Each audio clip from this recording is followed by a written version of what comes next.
বাঘ ও বকের গল্প।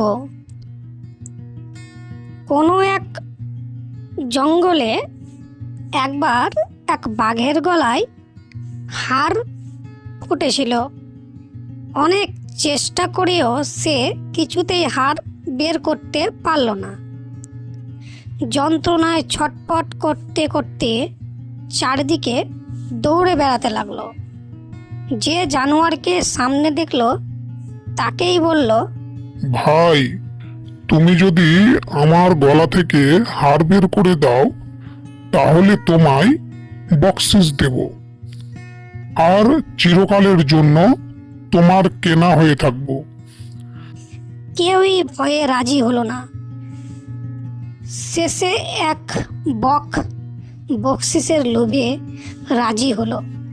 সে বাঘের মুখে তার লম্বা ঠোঁট ঢুকিয়ে দিয়ে হাড় বের করে আনলো।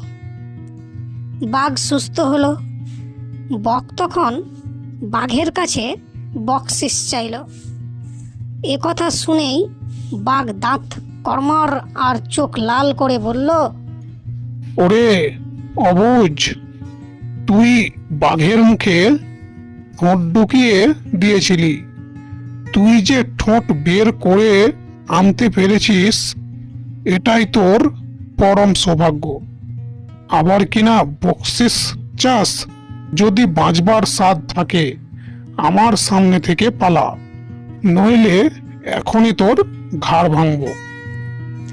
বাঘের কথায় ভয় পেয়ে বক তখনই সেখান থেকে পালালো।